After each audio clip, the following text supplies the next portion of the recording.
andan? ¿Con hambre? Jódanse. Bueno, bienvenidos. Gracias, Manu. Gracias. Gracias. Vamos a tener un panel, saquen el pochoclo. Vamos a hablar de un tema picante, obviamente. Si ustedes vinieron el año pasado a la BitConf, el día anterior hubo una explosión nuclear. Y está bueno, ¿no? Un poco ver qué aprendimos en 12 meses. Yo tengo la teoría de que no aprendimos nada y que esto va a seguir sucediendo como Sísifo empujando la piedra hasta arriba de la montaña, soltándola y volviéndola a subir. Creo que, digamos, vivimos en un mundo que es cíclico, pero obviamente algún aprendizaje, digamos, salió de todo esto, ¿no? Así que bueno, lo que vamos a hacer ahora es, los chicos se van a presentar, vamos a tener una discusión, ojalá que nos podamos pelear un poco, así nos divertimos también, y bueno, entender a ver qué pudimos aprender de estos últimos años de tanta sangría. Gracias, Manu.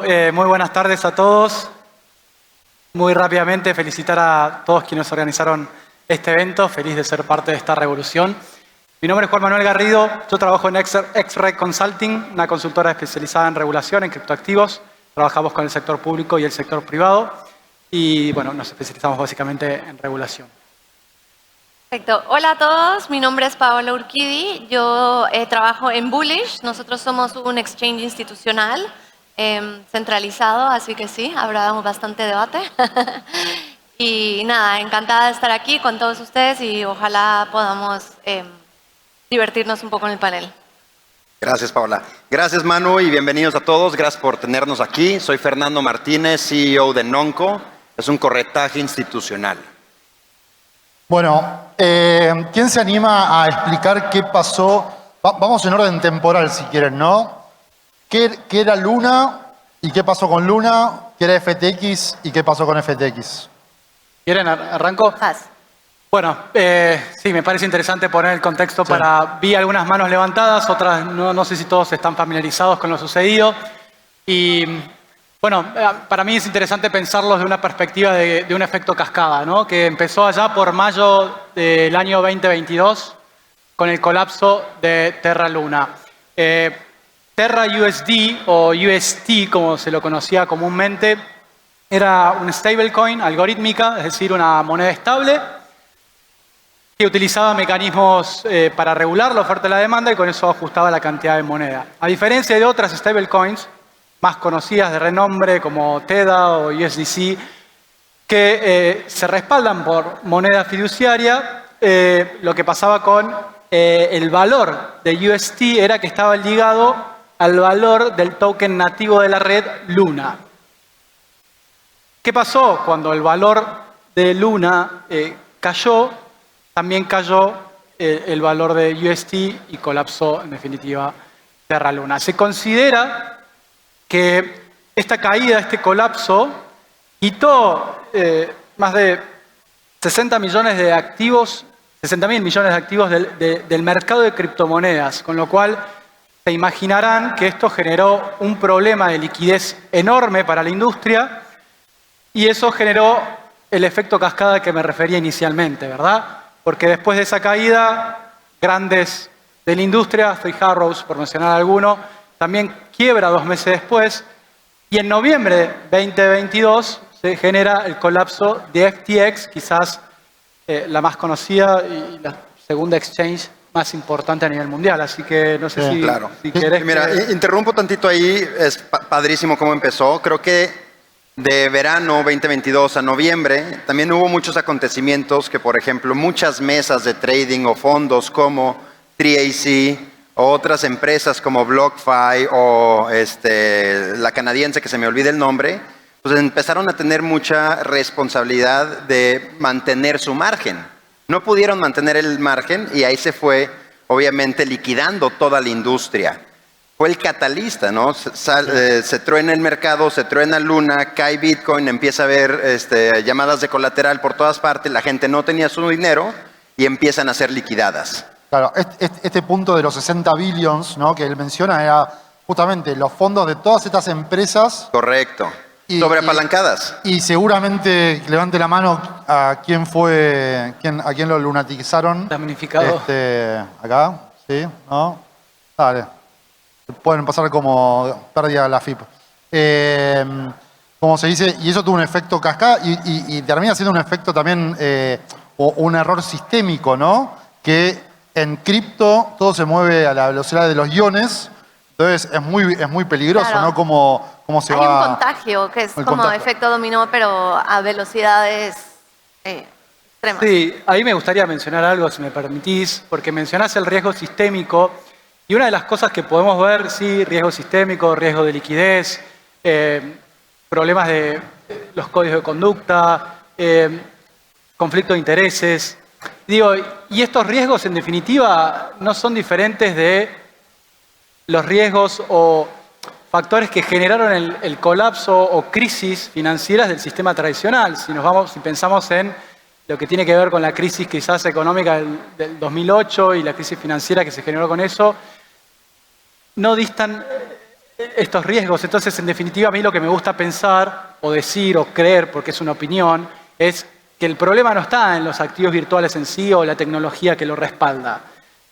Obviamente hubo un montón de factores y los vamos a desarrollar en esta charla, pero me gustaría, ya que mencionaste riesgo sistémico, me parece que el riesgo sistémico también está en el sistema tradicional y también aquí No, son ni hablar. factores que se reiteran, pero las crisis existieron, existen y es una industria en constante crecimiento, relativamente nueva y que sin duda las crisis seguirán existiendo. Sí, no, ni hablar. Yo creo que el tema es el siguiente, digamos. Hoy estamos es una obviedad lo que voy a decir, en la era de la información donde, en el caso, por ejemplo, de Silicon Valley Bank, se generó una corrida por WhatsApp, ¿no? Claro. Eso hace varios años atrás no era posible porque no tenían los medios de comunicación instantáneos.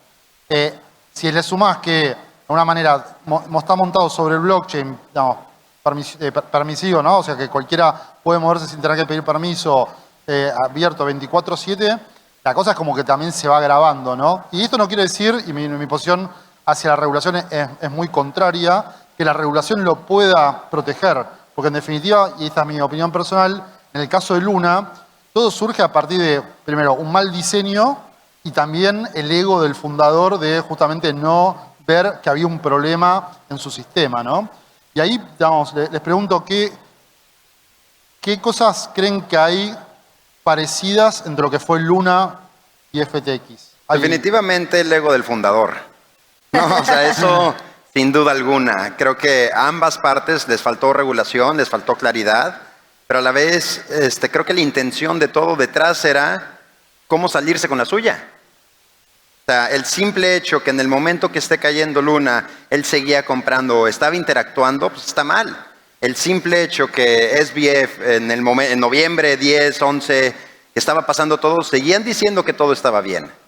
¿No? Tuvo que ser uno de sus empleados, Ryan Salame, que lo denunció ante las autoridades de Bahamas. ¿No? Entonces, definitivamente creo que ahí la falta de regulación, falta de procesos, sistemas, y ahora sí tener un governance, no lo hubo. Eso lo metes con un ego gigante, valiendo miles de millones de dólares, pues te destruye. Sí, pero la industria también lo fogoneó. Los fondos de inversión, ¿Sí? las propias empresas de cripto, los bancos, los políticos, los reguladores, eran como el nene mimado, era el salvador del mundo, más o menos. Terminó siendo un ególatra, digamos, estafador, peor que Bernie Madoff en algún punto. ¿Qué cambió? Porque recién hablábamos un poco de, por ejemplo, una startup que está saliendo a buscar inversión. Hoy la conversación con los fondos es totalmente diferente. Entonces, mira, llevo más o menos 10 años en la industria de cripto. Conocí a SBF, conocí a Ryan Salame, todo su equipo lo conocemos. Yo viví en Hong Kong.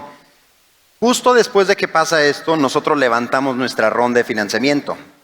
Nos tardamos más o menos un mes en finalizar la ronda, o sea, fue muy rápido.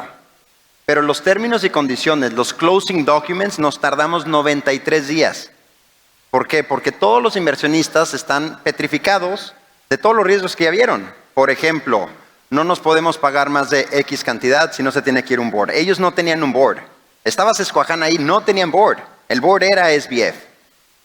Si queremos hacer préstamos entre empresas o préstamos empleados, no podemos, se tiene que ir al board. Entonces todo el governance Como que volvieron a agarrar los principios que se debe tener para tener una empresa responsable, cosa que con ellos se les olvidó por completo. ¿Por qué? Porque la gente estaba endrogada con los retornos. Exacto, y viniendo un poco de la historia, o sea, la historia siempre se repite, entonces yo creo que uno de los aprendizajes al final es, hay que reaprender de los errores que se cometieron. Tú mencionabas Bernie Madoff, algo muy parecido, similar, que en cuanto empieza todo el hype, uno se olvida de, como dice Fernando, no había un Board of Directors, CFO, no sabemos si existía. Entonces, ahí es donde tú dices, bueno, cierto tipo de regulación debe existir, o sea, tiene que haber una relación entre lo que, o sea, por lo menos donde existe ahora, una claridad de hacia dónde ir. Pero para el caso de Bernie Madoff, sucedió en un ambiente hiperregulado también. Entonces, como que la regulación no te salva de los malos players, ¿no? Claramente. Yo siempre la pregunta que me hago es, ¿cómo como ecosistema, yo soy más pro autorregulación, podemos identificar y señalar, decir, cuidado con esto, ¿no? Creo que definitivamente puede pasar en mercados regulados como no regulados 100%. Sin embargo, tenemos que siempre recordar que existen ciertos principios que son buenos. TradFi tiene la separación de responsabilidades. Están los custodios, está el exchange, están las cámaras de compensación, los brokers, los market makers. Aquí una de las cosas que falló es que todo estaba centralizado en FTX. Eran custodios, eran market makers, eran exchange. O sea, no se puede. Ya hoy en día ya se está separando todo eso. Por ejemplo, ya hoy yo puedo tradear con, digamos, con Jorge. ¿Verdad? Se me fueron los nombres, perdón. Tradeo con Jorge y podemos utilizar la cámara de compensación de la CBOE, de CBOE. ¿Para qué? Para que él no tenga el riesgo de contraparte con nosotros, ¿no? Entonces, esa infraestructura, esa ideología es importante porque así vas mitigando los riesgos. Yo quisiera decir algo que me parece interesante en esto que mencionás, porque digo, también en parte uno de los problemas que se generó y que podemos vislumbrar en todo esto es la necesaria interconexión en la industria entre los activos virtuales y los proveedores, un poco en parte también por la falta de acceso al sistema tradicional, al sistema financiero tradicional, que creó una dependencia necesaria y esta cuestión de la absoluta centralidad en una figura. Por eso yo creo que la clave está en la falta o deficiencias en el gobierno corporativo y en deficiencias también en el tratamiento de los riesgos. Por eso creo Bien, que... ahí surgen dos preguntas. Una es a nivel regulación, a nivel, digamos, multilateral y local, digamos, de los diferentes países. ¿Vieron un cambio ante esta situación? Eso por un lado. Y después, o quizás más para Pau y para Fer, a nivel clientes, ¿cómo pegó toda esta crisis? Así que nada, si querés ahí quizás empezar. Sí, si quieren, doy mi punto de vista desde el aspecto regulatorio. Creo yo que, sin lugar a dudas, los reguladores, quienes estaban trabajando en sistemas de registro de licencias, prestaron atención a lo que estaba pasando, no fueron, digamos, ajenos y empezaron a pensar en la necesidad de desarrollar nuevas reglas que se centren también en la defensa del consumidor, en la integridad del mercado, poder incorporar preceptos que tienen que ver con la segregación de activos. Entonces, y aclarar algo, cuando nosotros hablamos de regulación, estamos hablando de regulación, de regular tecnología. Entonces, para nosotros regular no es poner trabas innecesarias o buscar... bueno... No sabemos qué piensa Dios de la regulación. Sí, no les gusta. A nadie le gusta hablar de regulaciones. Fue como un... Bueno, pero lo que quiero decir es flexibilidad para acompañar la innovación, acompañar y encontrar ese balance, ese equilibrio necesario para fomentar la industria, pero mitigar los riesgos, ¿verdad? Entonces creo que necesitamos una regulación más amplia y que las distintas jurisdicciones comiencen a mostrar mayor claridad en la materia y sin dudas eso se está viendo porque en esta disparidad que observamos en cuanto a la posición que adoptan las distintas jurisdicciones, que a lo mejor algunas solo regulan para prevenir el lavado de activos, otras dicen que bueno, su sistema se adapta y ya aplica a los criptoactivos también, el sistema financiero tradicional, otros desarrollan marcos completamente nuevos, pero lo importante en definitiva entonces es pensar no solo regular para prevenir delitos financieros, sino también esta cuestión de la integridad del mercado, liquidez, reserva de activos, etc. Eso lo hemos observado. Bien, entonces, y a nivel, digamos, de la respuesta de los clientes, bueno, digamos, en lo que fue el último año y medio, ¿cuál fue, digamos, no? Mira, yo les diría que, bueno, cada vez más esta industria se está institucionalizando más y más. Nosotros somos un exchange que, si quieres, hacemos tic a todas las cajitas.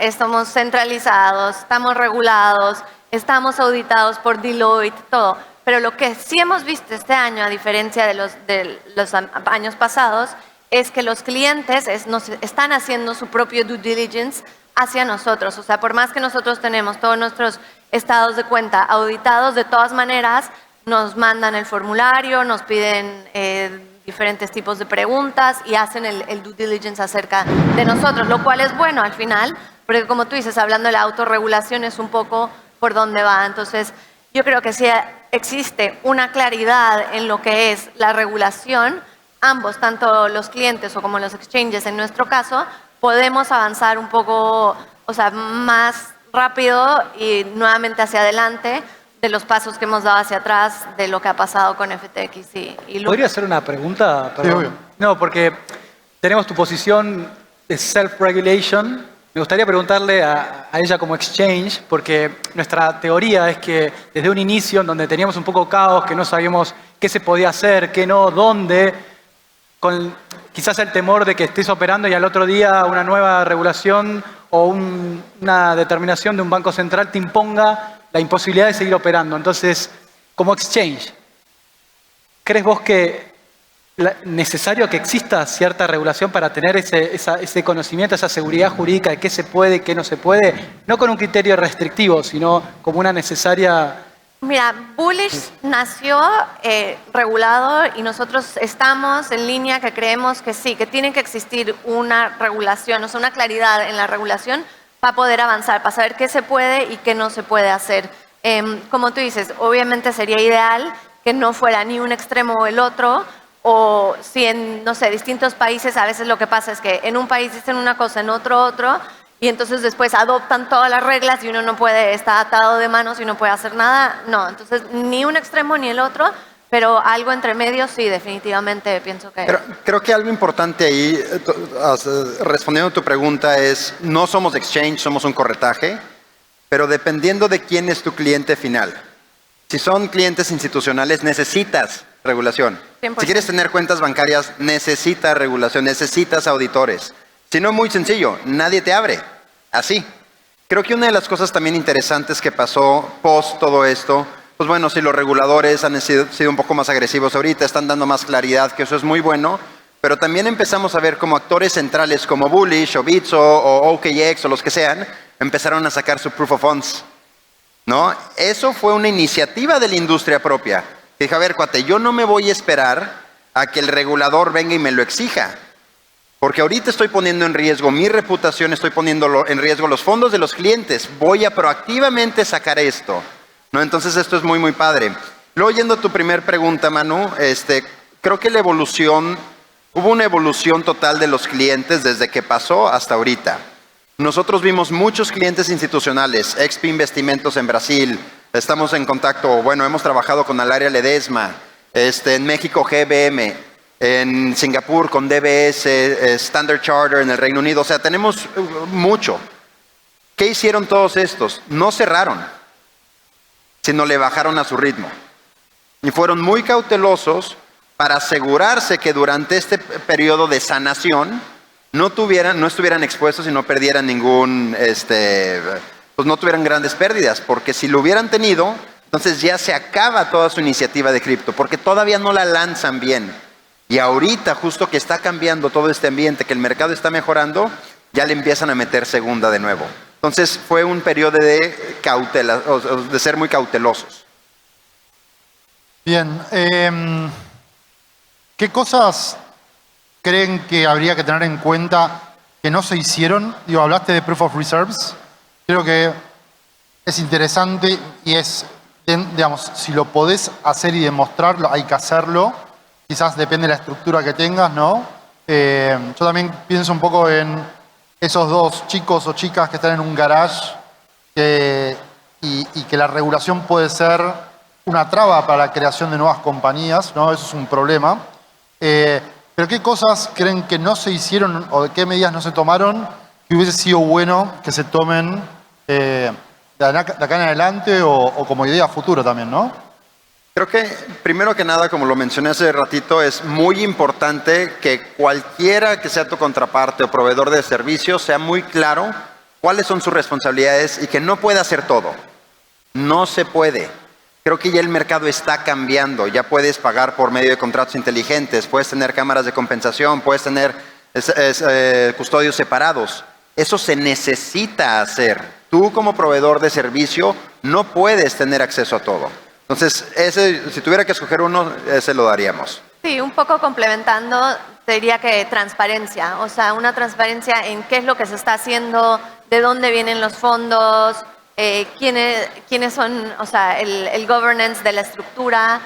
Si existe una transparencia es mucho más fácil para adelante que no sucedan. En materia regulatoria creo que es muy interesante poder pensar jurisdicciones que desarrollen, digamos, marcos regulatorios, pero con cercanía con las propias compañías para poder entender en esto que vos mencionás, esta dificultad que puede tener quizás una startup que está comenzando, para siempre poder pensar en no crear sistemas restrictivos, sino que fomenten la innovación, que podamos ayudar a los sectores, que sean permeables, que escuchen y que haya una cooperación entre las distintas autoridades para poder crear un marco sólido que otorgue seguridad jurídica, certeza operativa, pero que acompañe la innovación y la tecnología y se adapte a esos cambios constantes que la tecnología misma presenta. Ahí uno de los eslabones, digamos, más, no sé si la palabra es débil, pero digamos, que tuvo el mayor impacto es el retail, ¿no? O sea, ¿El qué, perdón? El retail, digo, el inversor individual, sí, ¿no? Obviamente, en los 66 billions de Luna quizás no eran digamos, los que tenían más fondos, pero la incidencia de esa pérdida de ese dinero podría haber sido muy grande en sus finanzas personales, ¿no? Hablando con una persona la otra vez, acá, digamos, el año pasado surgió un Ponzi que se llamaba Zoe Cash, que te ofrecían, no sé, 400% mensual de tasa, ¿no? Y básicamente la gente, ante la necesidad financiera, tenemos 150% de inflación anual, digo, hay mucha gente que no llega a fin de mes. Estas salvaciones, ¿no? O digamos, claramente terminan siendo un camino que se encara. La pregunta acá es, ¿cómo hacemos para que la gente no vuelva a pisar el mismo palito, ¿no? O sea, ¿cómo hacemos para que realmente no tomen esa mala decisión financiera? Digo, porque uno si diversifica un portfolio y pone un poco y pierde un poco, está ok, pero si vendés tu departamento y lo pones todo en Luna, claramente es una mala decisión financiera, independientemente del activo también, ¿no? ¿Qué cosas creen que se podrían trabajar ahí para justamente evitar que el público general se vea impactado, ¿no? Bueno, creo yo que el mundo general no lo vas a poder cambiar. O sea, van a seguir cayendo en diferentes Ponzis porque pues, así es la naturaleza, la gente quiere dinero fácil. Creo también que la responsabilidad de nosotros como participadores en esta industria no es delegar toda responsabilidad hacia el regulador. Tenemos que tener una voz. Por ejemplo, nosotros en su momento no tradeábamos nada con FTX porque pensábamos que era de muy alto riesgo. ¿En qué fallamos? En que no abrimos la boca. ¿Ya? Entonces tienes que tener esa voz como participante para que los demás tengan ese acceso a información. Si tú ves algo, dilo. Claro, pero imagínate, no sé, septiembre del año pasado, agosto del año pasado, saliendo a hablar en contra de FTX cuando era básicamente el rey, ahí te ¿no? va. Por ejemplo, o sea, nosotros... es como ir a hablar mal de Messi en este momento. Muy sencillo. En el 2018-19 sale Alameda en Hong Kong. Pues era una competencia grande para la Nonco es un spin-off de OSL. Entonces, mucha de esta historia que te estoy platicando es en OSL. Entonces, sale Alameda y empieza a hacer una competencia muy fuerte para el OTC de OSL. Y nosotros sabíamos que ellos estaban pidiendo dinero prestado sin colateral. Estaban pagando el 20%. Para nosotros eso era un alto riesgo, era una un castillo de tarjetas. Entonces decidimos desde ese momento no involucrarnos con ellos. ¿Pero qué hicimos? Dejarlo interno. Y 5 años después decir, mira, tomamos la decisión correcta. Cuando lo que debimos de haber hecho era desde ese momento señalar, abrir e investigar por el bien de la industria. No nada más tus controles internos de riesgo, pues quedártelos calladitos. Se tiene que hablar. Creo un poquito que lo que comentabas vos en relación a esta cuestión de los propios clientes hacer un due diligence de la compañía, que eso es algo que deja la experiencia de que quizás hay un mayor involucramiento de a dónde voy a invertir, en qué compañía lo voy a hacer, después de la experiencia de que quizás se creía a FTX como una compañía segura, después defraudó a muchísimos de sus clientes, pero entonces digo, por ahí puede ser por ahí también, ¿no? Un mayor involucramiento de parte del retail, de poder entender dónde voy a poner mi dinero, a dónde voy a invertir dinero Bitcoin, dinero digital, pero ¿no? Puede ser como un claro... Sí, o sea, yo creo que al final del día tiene que existir cierto tipo de relación entre la industria, los reguladores, el gobierno. ¿Por qué? Porque si todos podemos de alguna manera poner nuestro, como dice Fer, nuestro granito de arena de educación, o sea, levantar la mano de que esto no, a nosotros no nos parece, ¿por qué no? Y trabajar juntos para un poco llevar la industria de la mano. Yo creo que así un poco más se puede educar más a la gente para que no pasen estas cosas. Obviamente siempre van a existir, como Fer dice, esto es, o sea, somos humanos y creo que siempre va a haber el Madoff y SBF de los mundos, pero intentar concientizar más a la gente para que sea menor daño. Sí, ahí también desde el punto de vista del regulador, también la supervisión, ¿no? Para poder proteger y evitar que ciertas compañías tengan, digamos, libertad para hacer absolutamente todo, desde el punto de vista de que, bueno, hay cuestiones de gobierno corporativo, no todo puede estar centralizado en una única persona, necesitamos tener diversidad en las decisiones, tenemos que cuidar el conflicto de intereses, tenemos que gestionar y mitigar riesgos, entonces también esa supervisión necesaria para poder efectivamente, bueno, no solo que existan las políticas y procedimientos, sino también que se apliquen y se puedan cumplir, ¿no? Una pregunta medio picante. ¿Hay hoy un FTX en puerta con otro nombre? ¿Hay hoy qué? ¿Hay Un otro FTX. FTX o Luna en puerta? Mira, aquí me voy a tragar mis palabras porque justo acabo de decir debemos de hablar.